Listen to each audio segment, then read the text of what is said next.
Bonjour tout le monde, mon nom est Isabelle Laflèche, je suis auteure, conférencière et blogueuse et aujourd'hui je vous présente une courte capsule inspirée de mon nouveau livre intitulé Splendeur, comment naviguer à travers le changement et la transformation. C'est pas un secret, nous vivons tous et toutes une grande période de grands changements et en fait, nous passons d'une ère, l'ère du poisson, à l'ère du Verseau et ce que ça veut dire, c'est qu'on change notre façon d'être, de vivre. Il y a des grands changements qui se passent au niveau de la planète, mais à l'intérieur de nous aussi. Et comment ça peut nous affecter au niveau de notre abondance, notre argent?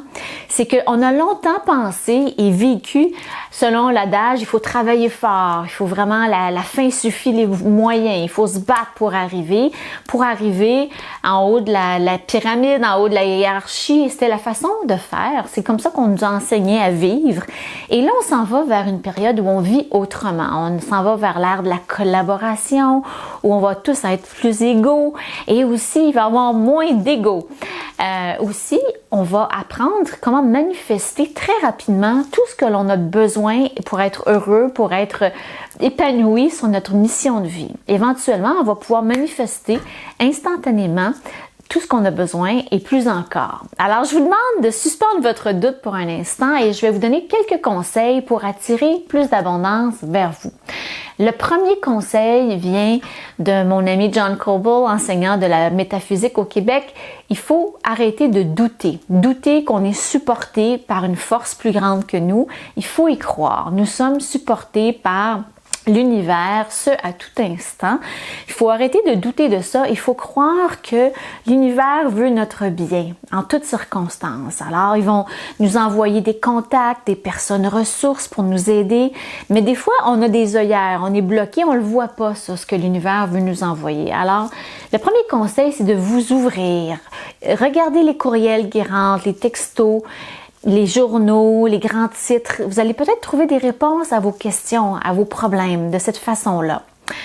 Le deuxième conseil, c'est peut-être étrange, mais c'est de faire son ménage. Quand on accumule des biens superflus qui encombrent notre environnement, on bloque l'abondance pour que l'abondance vienne vers nous plus facilement. Alors, un des conseils qui vient des grands textes, des textes sacrés, c'est de faire un ménage de sa tête et de son environnement. Alors, nettoyez votre garage, vos placards, donnez les choses que vous n'utilisez pas. Ça va laisser de la place pour faire rentrer ce dont vous avez véritablement besoin. L'autre chose pour attirer de l'abondance, c'est de pardonner. Quand on garde un ressentiment contre quelqu'un, ça crée comme une espèce de rayon autour de nous, négatif, qui empêche l'abondance de venir vers nous.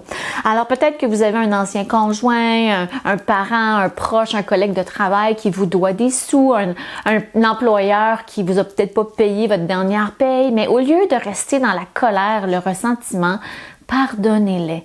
Oubliez ça, laissez aller, sachez que l'univers va vous apporter cet argent-là par la porte dans l'arrière, par une façon qui va vous surprendre peut-être. Alors, l'univers est très ingénieux et vous allez retrouver cet argent avec facilité et avec grâce si vous lâchez prise ce cordon négatif qui vous tient avec ces personnes.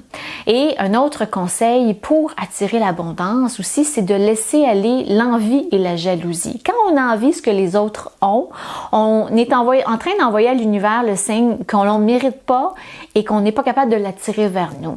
Alors, il faut laisser aller l'envie, la jalousie, bénir les gens quand ils gagnent la loterie, ils ont un nouveau poste, un nouveau projet, leur envoyer des félicitations et être sincèrement heureux pour eux parce que ça va permettre à l'abondance et à l'univers de vous envoyer plus encore. Alors, laissez tomber l'envie, laissez tomber la jalousie et dites-vous que ce que l'univers envoie aux autres, ils vont vous l'envoyer et plus encore. C'est un mantra à utiliser, peut-être pour enrayer ces pensées négatives-là. Alors, voilà pour mes conseils aujourd'hui qui viennent de mon livre intitulé Splendeur. J'espère que ça vous parle. Merci beaucoup de me suivre et merci de me lire. À bientôt!